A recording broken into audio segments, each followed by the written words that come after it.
Captain Jake Morrison stood on the bridge of his ship, the New Horizon. He watched the stars through the big window in front of him. His hands were steady on the control panel, but his heart was beating fast. Today was different from all other days. Today, humans would meet aliens for the first time. 3 days ago, Earth got a message from space. It was not from any human ship. The message was simple but scary. It said aliens wanted to meet humans. They wanted to test if humans were good enough to join other space peoples. If humans failed the test, bad things might happen to Earth. Jake looked at his crew. Dr. Lisa Park was checking her computer screens. She was Earth's best scientist who studied life on other worlds. Even though no one had ever seen aliens before, Lisa knew more about them than anyone else. She had spent years thinking about what aliens might be like. Rick Hayes stood near the weapons panel. He was a Marine, a soldier who fought to protect people. Rick was not afraid of anything. His job was to keep everyone safe. He had fought in many wars on Earth, but fighting aliens would be something new. Maya Collins was working on the ship's engines. She was the best engineer on Earth. Maya could fix anything and make it work better. She had made the New Horizon faster and stronger than any other human ship. If something broke, Maya would fix it. "Captain," said Lisa, looking up from her screens, "I'm getting signals from the alien ship. It's huge. Much bigger than anything we've ever built." Jake nodded. He had seen the pictures. The alien ship was like a small city floating in space. It had lights and colors that moved in patterns humans had never seen before. The ship was beautiful, but also frightening. "How many aliens are on that ship?" asked Rick. He was always thinking about danger. "I don't know," said Lisa, "but there are many different types. The signals show at least 12 different kinds of aliens. They're all different from each other." Maya looked up from her work. "Their technology is amazing. I've never seen engines like theirs. They use power in ways we don't understand yet." Jake took a deep breath. "Remember, we're not just representing ourselves. We're representing all humans. Everyone on Earth is counting on us." The alien ship grew bigger as they got closer. It was silver and gold, with parts that seemed to move like they were alive. Strange lights blinked in patterns along its sides. The ship was so big that the New Horizon looked like a small boat next to it. "Captain," said a voice from the radio. It was speaking English, but it sounded strange, like music mixed with the sound of wind. "This is Commander Zithkar of the ship Harmony's Edge. You are welcome to come aboard." Jake picked up the radio. "This is Captain Morrison of the New Horizon. We're ready to dock." "Good," said the alien voice. "Prepare your minds for things you have never seen before." A bright light came from the alien ship. It wrapped around the New Horizon like gentle hands. The human ship was pulled slowly into a big opening in the side of the alien ship. Inside, everything was different. The walls curved in impossible ways. Colors that had no names moved through the air like slow lightning. The 4 humans walked through a tunnel that seemed to be made of crystal. Their feet made no sound. The air smelled like flowers and rain.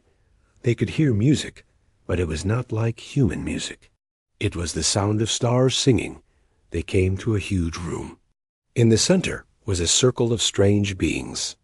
Jake had seen pictures of what aliens might look like, but these were beyond anything he had imagined. One alien looked like it was made of living crystal. Light moved through its body like water. Another was covered in blue scales and had 4 arms.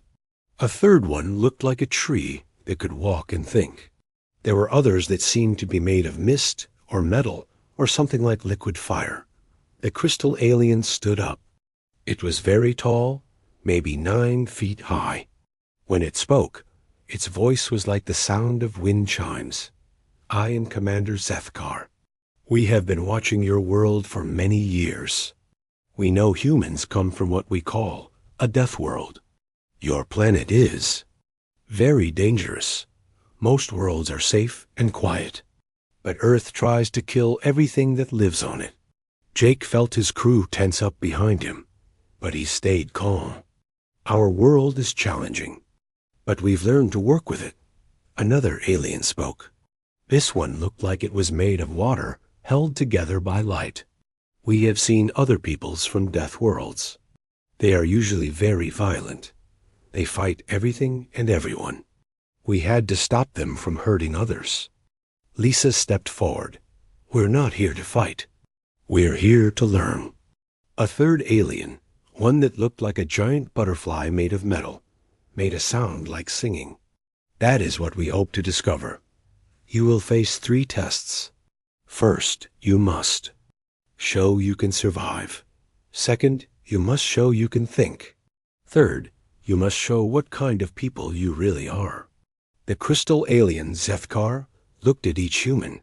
Many peoples from death worlds fail the last test. They are too angry, too violent, too selfish. If you fail, we cannot let you join the galaxy of peaceful peoples. Rick spoke for the first time. What happens if we fail? The room became very quiet. All the aliens looked at each other. Finally, the water alien spoke. That depends on how badly you fail. Some peoples are sent back to their worlds and told never to leave. Others. The alien did not finish the sentence. Jake understood. Some peoples were destroyed. We're ready for your tests, Jake said. His voice was strong and clear. The butterfly alien sang again. The first test begins now. You will face things that have broken other peoples. You will face dangers that would kill most beings in the galaxy. If you survive, you will face the next test. Maya looked around the room.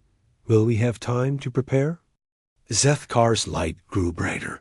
Death world peoples do not prepare. They adapt. That is why they are so dangerous. That is also why some of them might be useful to us. The room began to change. The walls moved apart, making the space bigger. New lights appeared, and the air began to smell different. The test begins, said Zethkar. Show us what Death World humans can do. Jake looked at his crew. Lisa was scared, but determined. Rick was ready to fight anything. Maya was already thinking about how to solve problems they hadn't even seen yet. The floor under their feet began to glow. They were being moved to another part of the ship. The test was starting as they traveled through the alien ship. Jake thought about Earth. He thought about all the people who were waiting to hear what happened. He thought about children who might grow up in a galaxy full of friends, or who might never grow up at all. The humans were about to discover just how dangerous their beautiful, terrible world had made them. And the aliens were about to learn that surviving a death world teaches you more than just how to fight. It teaches you how to hope. The room where the humans found themselves was bigger than any building on Earth. The walls stretched so high that clouds formed near the ceiling. The floor was made of some kind of metal that felt warm under their feet. Commander Zethkar's voice came from speakers hidden in the walls. This is the survival chamber.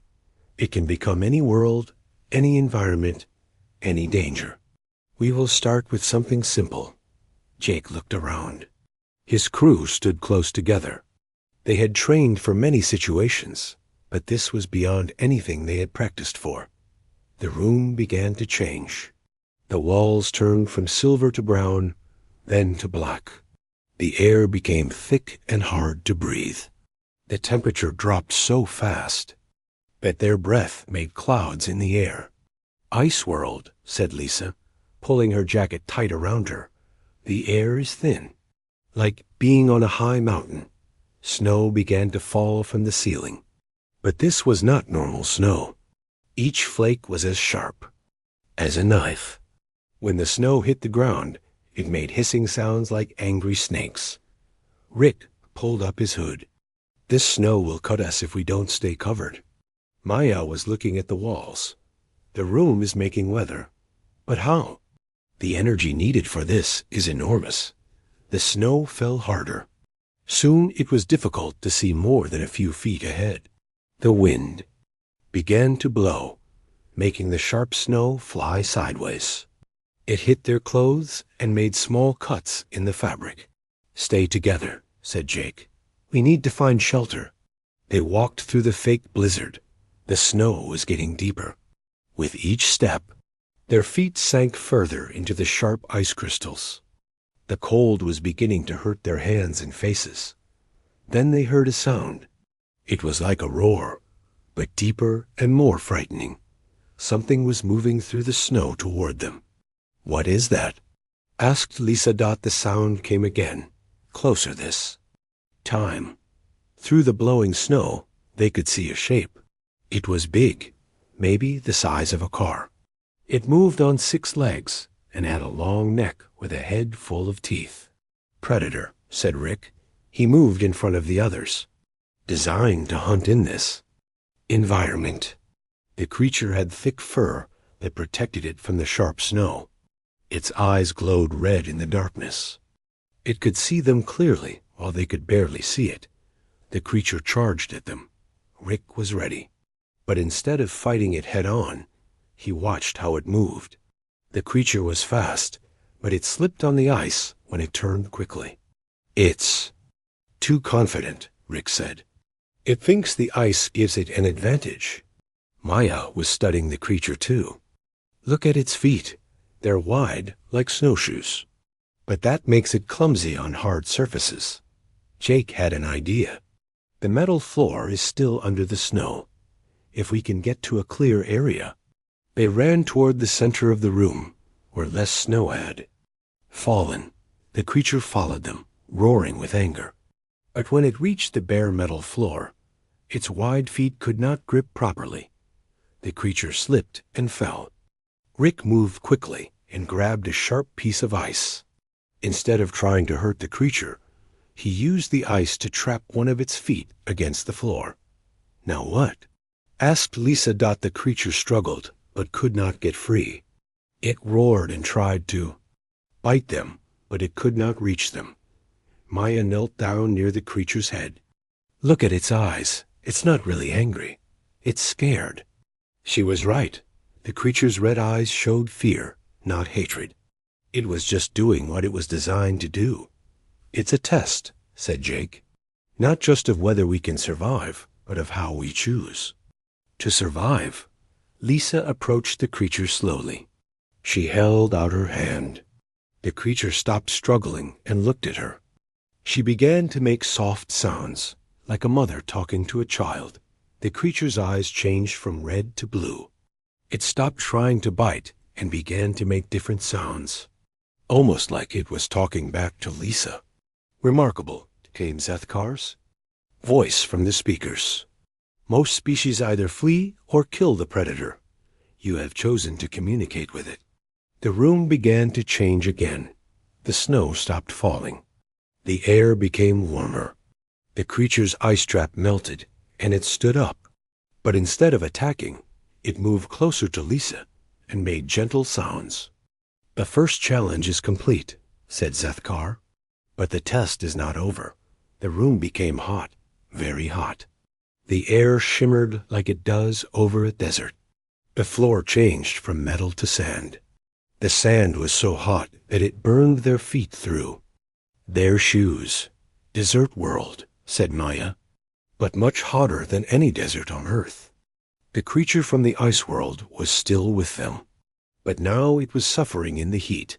Its thick fur was making it sick. "We have to help it," said Lisa. They found shade under a rock formation that appeared from the floor. But it was not enough. The creature was getting weaker. Maya looked at her equipment. "I have cooling units in my pack. They're for keeping our electronics from overheating." She took out small devices and attached them to the creature's fur. The devices hummed softly and began to cool the air around the creature. "Better," said Lisa. The creature's breathing became easier. But now they had a new problem. The cooling. Devices were using a lot of power. Maya's equipment would not last long. We need another solution, said Jake. Rick was studying the rock formation. These rocks are hollow. There might be water inside. He found a crack in the rock and pushed his fingers into it. Cool air came out.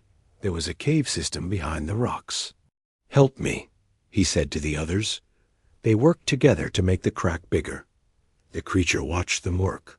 When the opening was big enough, cool air flowed out like a gentle wind. They all went into the cave. The creature curled up in the coolest spot and made happy sounds. It was feeling better. Interesting, said Zethkar's voice. You have adapted to help not just yourselves, but also a being that was supposed to be your enemy. The cave began to fill with water, but this was not clean water. It was green and smelled bad. When it touched their skin, it burned like acid. Poison world, said Lisa. The water is full of chemicals that will hurt us. The water was rising fast. Soon it would fill the whole cave. They had to get out, but going back into the desert heat might kill the creature. Maya was thinking hard. The water is acidic, but acids can be neutralized. She took out more equipment from her pack. I have some basic compounds. If I can mix them with the water. She worked quickly, adding chemicals to the rising water. The green color began to fade. The bad smell went away. It's working, said Jake. The water is becoming safe. But Maya was using up all her supplies. If there was another test, she would have nothing left. Risk it, said Rick. We solved this problem now. We'll deal with the next one when it comes. The water became clear and safe. They could touch it without getting burned. The creature drank some and made happy sounds. It was good water now. The second challenge is complete, said Zethkar. But there is one more. The room changed again. This time, it became a world of storms. Lightning flashed across the sky. Thunder shook the ground. Rain fell so hard, it was like standing under a waterfall. Storm world, said Jake. This is the most dangerous yet. The lightning was not normal lightning. It was purple and seemed to be alive.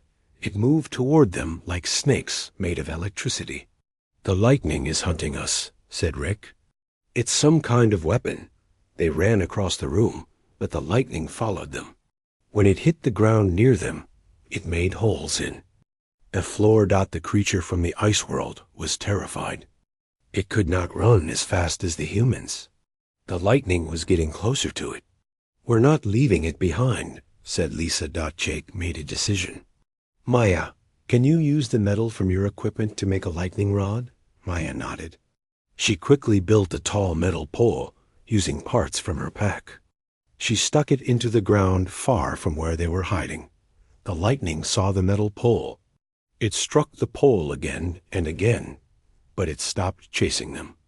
Smart, said Rick. Give it what it wants, just not where we are. But the lightning was learning. It began to ignore the pole and look for them again. It's adapting, said Maya. We need a better solution. Lisa was watching the lightning carefully. It's not just electricity. It's some kind of energy being. Maybe we can communicate with it. Communicate with lightning? Asked Rick. Lisa took out a small device that made electrical signals. She began to send patterns of electricity into the air. The lightning stopped moving toward them. It seemed to be listening. Lisa sent more signals. The lightning began to send signals back. They were talking to each other using electricity. What is it saying? Asked Jake. Lisa smiled. It's lonely. It's been trapped in this room for a long time. It just wants to play. The lightning came closer, but now it was gentle. It danced around them like a friendly pet. The creature from the ice world was no longer afraid. Test complete, said Zethkar. All challenges passed. The room returned to normal. The silver walls, the warm floor, the clean air. The creature from the ice world looked sad to leave its new lightning friend. "You have survived," said Zethkar. "But more than that, you have shown something we did not expect." The crystal alien appeared in the room with them. His light was brighter than before. "Other Deathworld peoples fight everything. They destroy what they cannot control. But you humans do something different. You learn. You adapt. You help. Even your enemies become your friends." Jake looked at his crew. They were tired but proud. "We're not just trying to survive. We're trying to understand." "That is why you are interesting to us," said Zethkar. "The first test is over. But the real challenges are just beginning." The alien gestured toward another door. "The second test will challenge your me." The second test room was different from the first. Instead of a huge space, it was smaller and filled with screens, computers, and strange machines. The walls showed pictures of 3 planets floating in space that Commander Zethkar's voice filled. "The room. This is the test of intelligence. You must solve a problem that has no good answer. Many species have tried. All have failed." Jake looked at the screens. The 3 planets were beautiful, but something was wrong with each one. The first planet's oceans were turning black. The second planet's air was becoming poison. The third planet's surface was cracking like a broken egg. "These 3 worlds are dying," said Zethkar. "They were made into good places to live using our technology. But something went wrong. The machines that keep these worlds alive are failing." Dr. Lisa Park moved to the computers. Numbers and symbols filled the screens. "How long do we have?" "Each world has different amounts of time," said a new voice. It was the butterfly alien they had met before. "The first world has 10 days. The second has 5 days. The third has only 3 days." "Maya." Collins studied the machines. "What resources do we have to fix them?" "Not enough," said the butterfly alien. "You can save only 1 world completely. You might be able to help a second world live longer, but it will still die. The third world cannot be saved." Rick Hayes frowned. "How many people live on each world?" The screens showed the numbers. The first world had 10 million people. The second world had 5 million people. The third world had 1 million people. "Most species choose to save the world with the most people," said Zethkar. "This is logical. Save the most lives possible."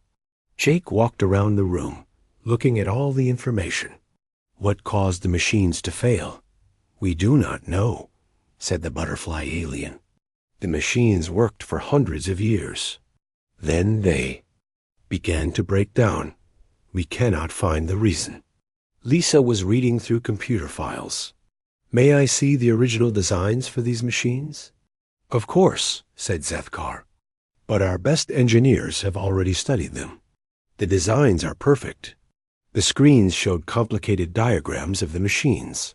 They were incredibly complex, with thousands of parts working together. Maya looked at the diagrams. "These machines are amazing, but they're also isolated. Each world's machines work alone." "Yes," said the butterfly alien. "Each world is independent. This prevents problems from spreading between worlds." Rick was studying the pictures of the Z. 3 planets. "Something bothers me.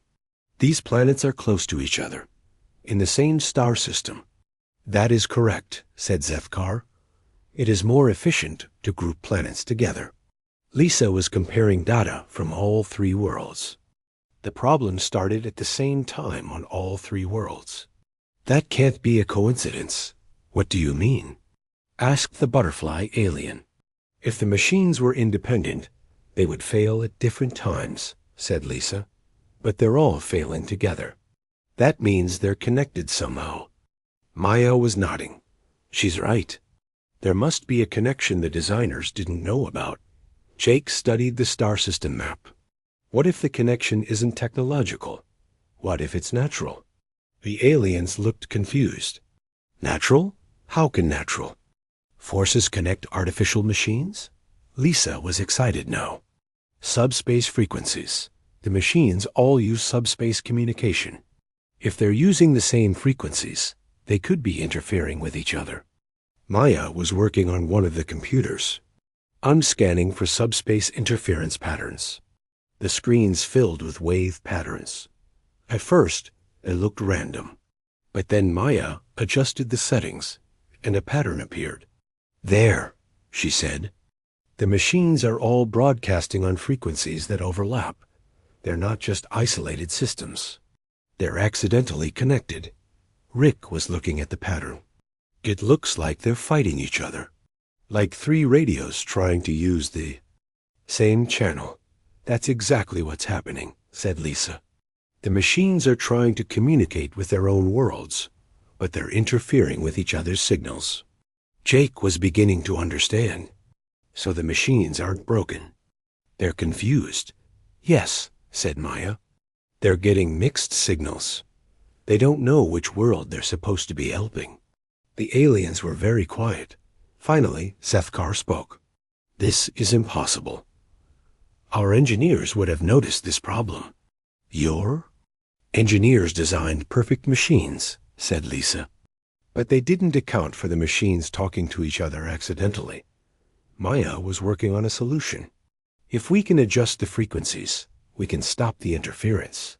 But we need to coordinate all three worlds at the same time. That would require resources from all three worlds, said the butterfly alien. But we told you that you can only save one world completely. Jake smiled. You told us we could save one world with the resources you gave us. But you didn't say we couldn't use the world's own resources. What do you mean? Asked Sethkar.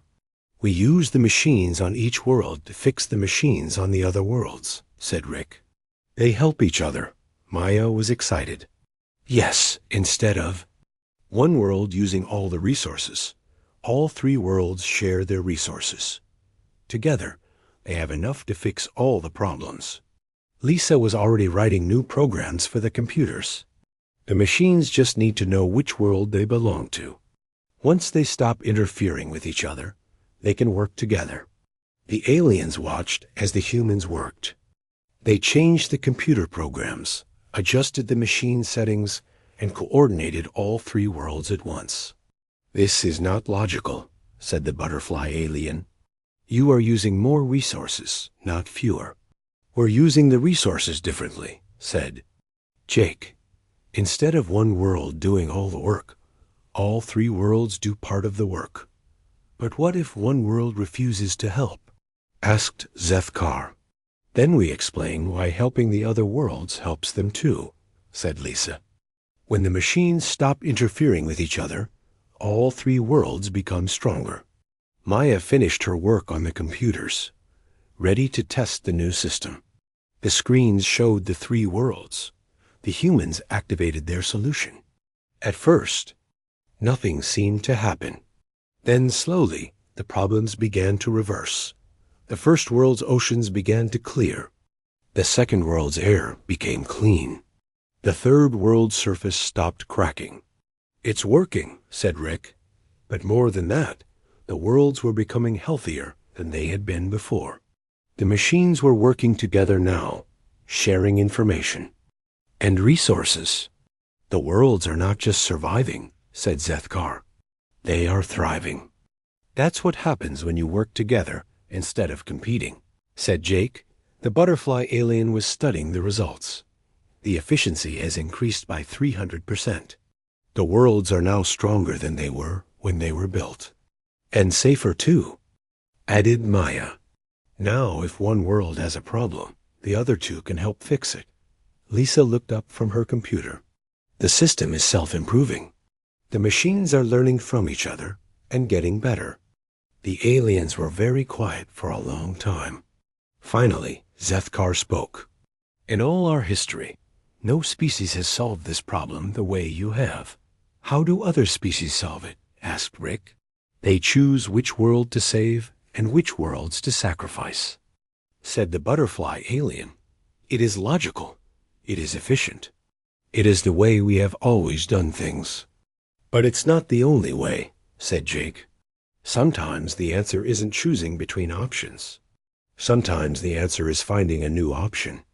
Maya was looking at the screens. Your machines are incredible, but they were designed to work alone. Humans design things to work together. Why? Asked Zethkar. Lisa thought for a moment. Because Earth is a dangerous place. We learned that we survive better when we help each other. We learned that solving problems together makes us all stronger. Even when it costs more resources? Asked the butterfly alien. It doesn't cost more resources, said Rick. It uses resources differently. Instead of one group doing all the work, everyone does part of the work. The alien creature from the ice world, which had been quietly watching, made a sound. It was a happy sound. What did it say? Asked Zethkar. Lisa smiled. It said that working together feels good. Better than working alone. The screens showed the three worlds, now healthy and beautiful. The machines were humming quietly, working together in perfect harmony. Test complete, said Zethkar. You have passed the second test. How did we do compared to other species? Asked Maya. Other species solved the problem in minutes, said the butterfly alien. They quickly choose which world to save and move on. You took ours, said Zethkar. You asked questions. You studied the whole system. You found connections we did not know existed. And you found a solution that saves everyone, added the butterfly alien. We have never seen this before. Jake looked at his crew. They were tired but happy. The creature from the ice world was purring like a cat. What's the third test? Asked Rick. Zethkar's light grew dimmer. The third test is the most important. It is the test of character. It will show us who you really are inside. Many species pass the first two tests, said the butterfly alien. But the third test breaks them. It shows their true nature. What happens if we fail? Asked Lisa. The aliens looked at each other. That depends on how you fail, said Zethkar. Some species are sent home with a warning. Others ... Others are considered too dangerous to live, finished the butterfly alien. Jake felt a chill. What? Makes a species too dangerous? When they choose to hurt others to help themselves, said Zethkar. When they see other beings as things to be used instead of people to be helped. Deathworld, hiss. The third test room looked like a command center. Screens covered every wall, showing maps of star systems and fleets of ships. In the center was a large table with controls and communication equipment. Commander Zethkar entered the room with them. His crystal body was darker now, and his light was dim. This is the final test, the test of character. Many species reach this point. Few pass. Jake looked around the room. What do we have to do? You must make a choice, said Zethkar. A choice that will show us who you really are. The screens lit up, showing a star system under attack. Ships were fighting each other. Planets were burning. People were dying. This is the Kepler system, said Zethkar. It is being attacked by raiders from the Void Nebula. The raiders are cruel and violent. They take prisoners to use as slaves. The butterfly alien appeared on one of the screens. The raiders have captured a transport ship. On board are 500 civilians from different worlds. Families with children. Scientists. Artists. Good people. Jake studied the tactical display. Where are the prisoners being held? On the raiders' main ship, said Zethkar. It is heavily defended. Any rescue attempt would be very dangerous. Rick was looking at the ship positions. What forces do we have? You command a small fleet, said the butterfly alien. 5 ships with good weapons. But the raiders have 10 ships, and their weapons are stronger. Maya was studying the technical readouts. Our ships are faster, though, and more advanced. Yes, said Zethkar. You could easily escape. Or you could attack the raiders' weaker ships and win an easy victory. Lisa was reading information about the prisoners. These people have done nothing wrong. They were just traveling between worlds. That is correct, said the butterfly alien. But saving them would put your ships and crews at great risk. You might lose everything. Jake looked at the tactical situation. What do the raiders want? They want to sell the prisoners as slaves, said Zethkar. But they also want to destroy the research station in this system. The station has information about new technologies. Technologies that could help many worlds, added the butterfly alien. If the station is destroyed, millions of people will never benefit from these discoveries. Rick was studying the enemy positions. So we can save the prisoners, or we can save the research station, but probably not both. That is correct, said Zethkar. You must choose. Save 500 people now, or save the research that could help millions later. Maya was working on the tactical computers. What if we negotiate with the raiders? They do not negotiate, said the butterfly alien. They are from a death world, like you. But they chose to become monsters. Jake felt a chill. Is that what happens to death world species? They become monsters? Most of them, said Zethkar. The strong prey on the weak. The smart use others. The survivors care only for themselves. Lisa was reading more about the prisoners. There are children on that ship. Babies. Yes, said the butterfly alien. But there are also children on the worlds that the research station could help. Future children who will never be born if the technology is lost. Rick was checking the weapon systems. This is an impossible choice. That is the point, said Zethkar. There is no good answer. You must choose who lives and who dies. You must choose who matters more. Jake walked around the room thinking. His crew watched him. The creature from the ice world made worried sounds. What would other species do? Asked Maya. Earthworld species usually choose to save themselves, said the butterfly alien. They attack the weakest enemies, claim victory, and leave. Peaceful species usually choose to save the research station, added Zethkar. They accept that some must die so that many can live. Both choices are logical, said the butterfly. Alien. Both choices are understandable. Jake stopped walking. What if we refuse to choose? What do you mean? Asked Zethkar. I mean, what if the whole situation is wrong? Said Jake. What if we're not supposed to choose between saving people and saving research? The aliens looked confused. You must choose. There are not enough resources to do both. Says who? Asked Rick. Who made that rule? Lisa was studying the tactical display more carefully. Jake's right. This situation doesn't make sense. Why are we the only ones fighting the raiders? Where are the local defense forces? Asked Maya. Where are the other alien species who want the help? Zethkar's light flickered. This is the test. You are alone. You must make the choice alone. But we don't have to accept the test as it's given to us, said Jake. What if there's a third option? Rick was looking at the communication equipment. Can we contact the prisoners directly? The raiders are jamming communications, said the butterfly alien. You cannot speak to them. What about the research station? Asked Maya. Can we talk to them? Yes, said Zethkar. But they are preparing to destroy their own research, rather than let the raiders have it. Jake had an idea. Connect us to the research station. The screen showed a woman with blue skin and large, worried eyes. This is Dr. Vexana of Research. Station Omega. Who am I speaking to?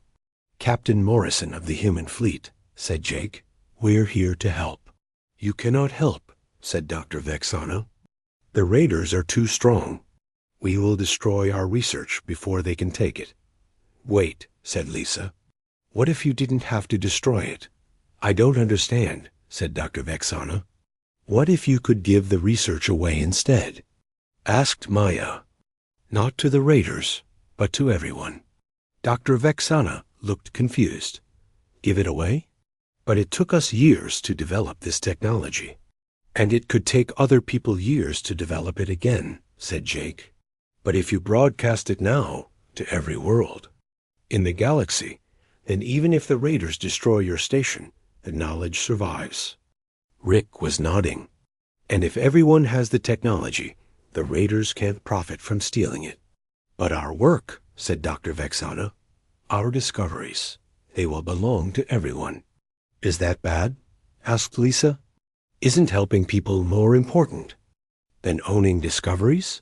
Dr. Vexana was quiet for a moment. You are right. The knowledge should help everyone. I will begin broadcasting immediately. Good, said Jake. Now about those prisoners. You still cannot save them, said Zethkar. The raiders' ship is too well defended. Jake smiled. Who says we have to attack the ship? He turned to the communication equipment. Dr. Vexana, how long will it take to broadcast all your research? About 2 hours, she said. But the raiders will attack before then. What if you had help? Asked Maya. What if someone was distracting the raiders? Rick was understanding the plan. We don't attack the prison ship. We attack everything else. Make the raiders choose, said Lisa. Save their other ships or guard the prisoners. Jake was working on the tactical computer. Maya, can our ship's communication systems boost the research station's broadcast signal? Definitely, said Maya. If we link our ships to the station, we can broadcast the research to the entire galaxy in minutes instead of hours. But that means our ships have to stay still, said Rick. We become easy targets. Only if the raiders know what we're doing, said Jake. What if we make them think we're doing something else?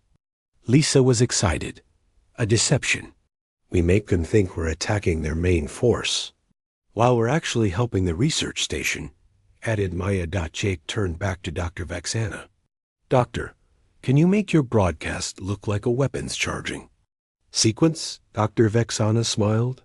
You want the raiders to think we're building a weapon instead of sharing knowledge. Exactly, said Jake. They'll focus on stopping us from attacking them. And while they're distracted, said Rick, we rescue the prisoners. The plan was risky, but it could work. The humans began to put it into action. First, Maya linked their ships to the research station.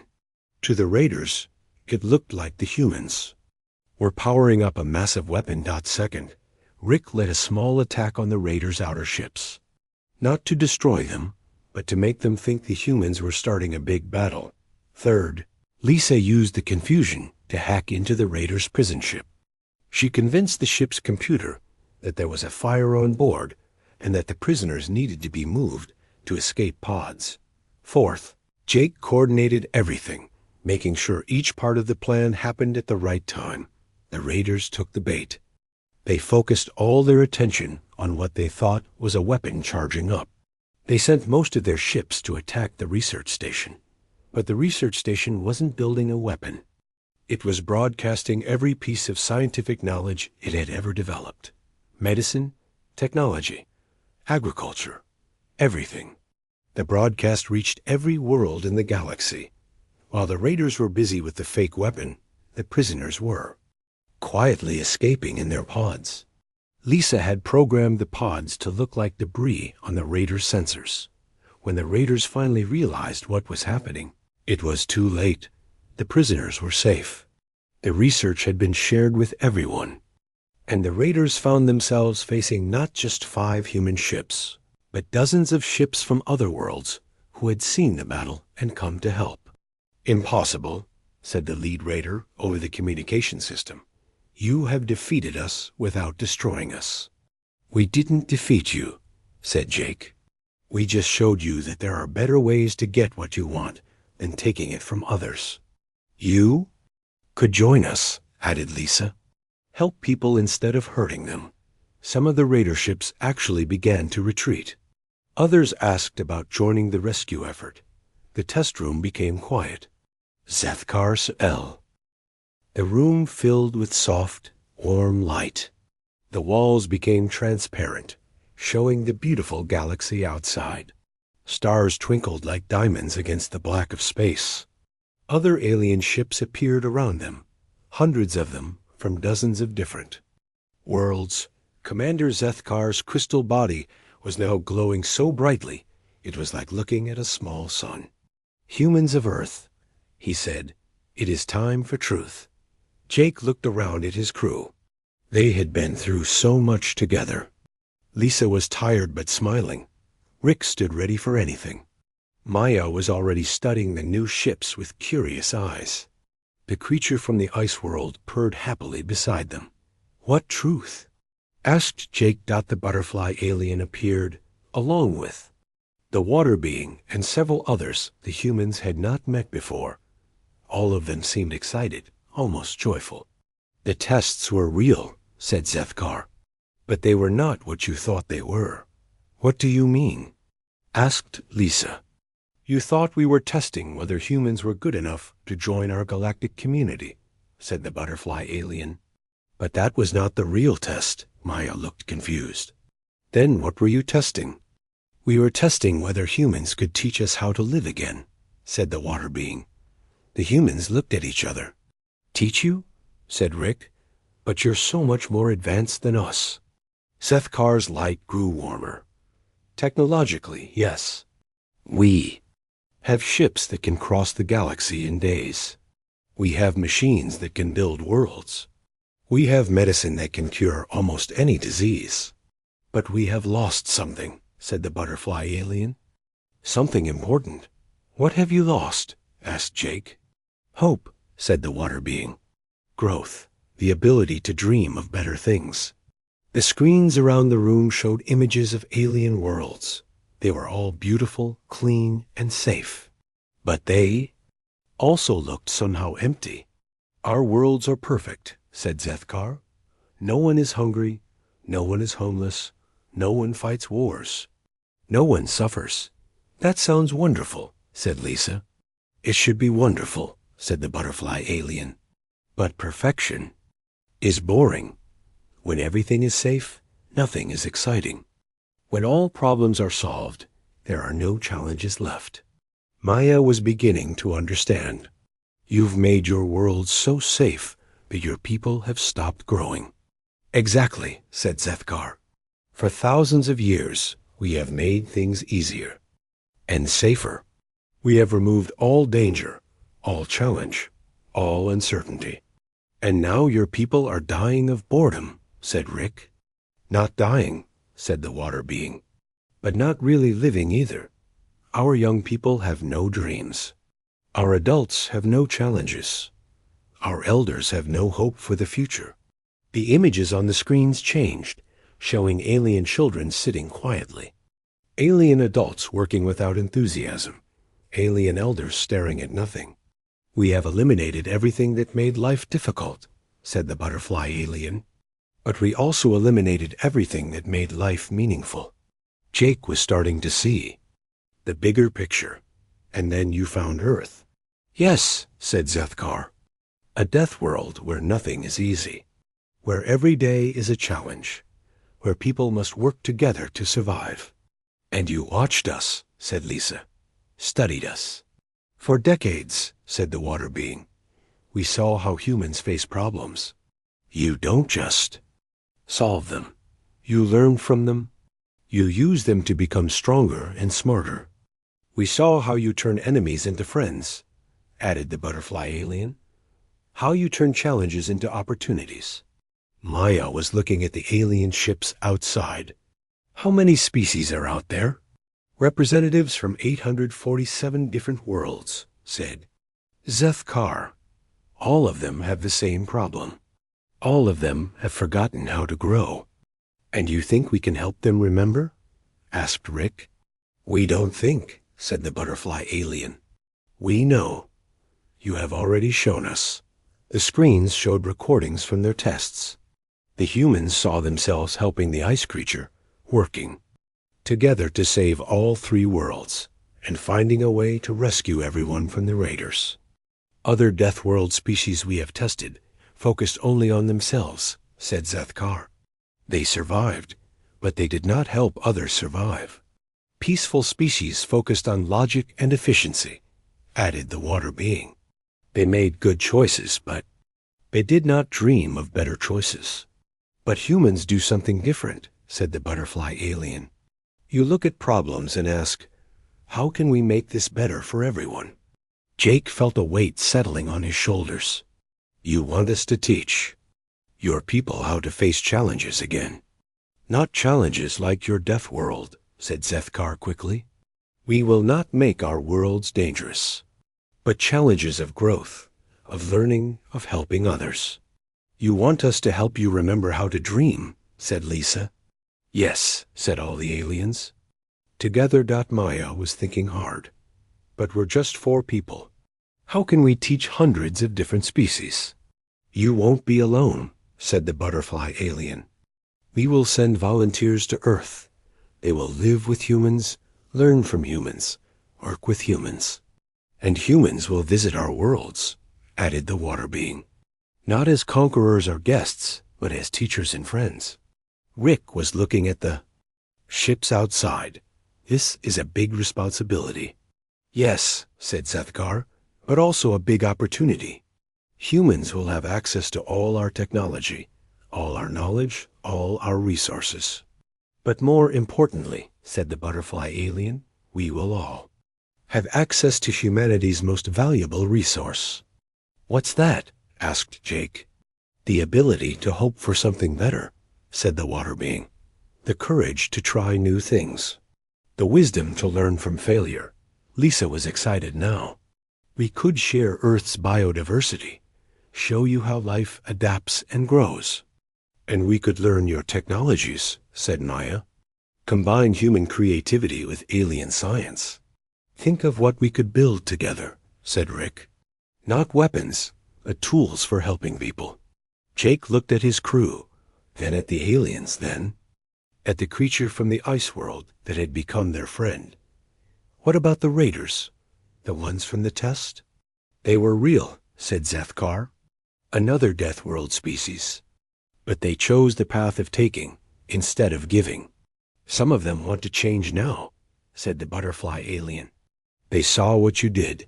They want to learn a different way. Everyone deserves a chance to choose better, said Lisa.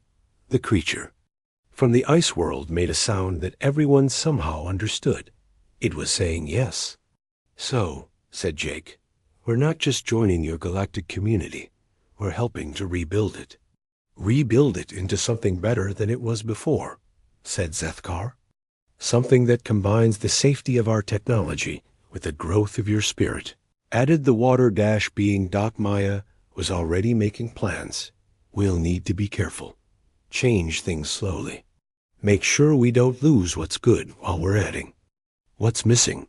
Agreed, said the butterfly alien. This will take generations. But for the first time in thousands of years, we have something to look forward to. Rick was smiling. No pressure, right? Everyone laughed, even the aliens. It was a good sound, full of hope and friendship. There is one more thing, said Zethkar. Earth will need protection while this is happening.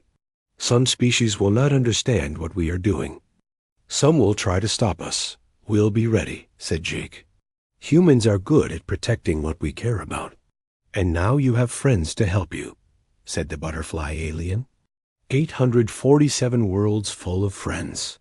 The creature from the ice world made another sound. This time it was clearly saying family. Family, agreed Lisa. That's what we're building, a galactic family. Outside the ship, the stars seemed brighter. The future seemed brighter too. It would not be easy. There would be problems, mistakes, and setbacks.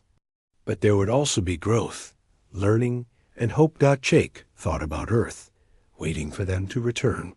He thought about all the people who would soon meet aliens for the first time. He thought about human children learning alien science, and alien children learning human courage. When do we start? He asked. We already have, said Zethkar. The moment you chose to help instead of hurt, to include instead of exclude, to hope instead of fear. That was the moment everything changed. Maya was looking at technical displays. I have so many ideas already, things we could build together. And I have so many species I want to study, said Lisa. So much to learn about life in the galaxy. And I have so many people I want to protect, said Rick, human and alien alike. Jake nodded. Then let's go home. We have a lot of work to do. The ship began to move, heading back toward Earth. But it was not the same ship that had left. Now it carried representatives from dozens of worlds, all eager to learn what humans could teach them. Behind them, the alien fleet followed, not as conquerors or judges, but as students and friends. The creature from the ice world looked out at the stars and made a sound of pure joy. It had found something it had never expected to find, a place where different kinds of beings could work together to make everything better. As Earth grew larger in their view, Jake realized that humanity's greatest adventure was just beginning. They had proven they were more than just survivors from a death world. They were gardeners of hope, builders of bridges, and teachers of dreams, and the galaxy would never be the same. In the best possible way.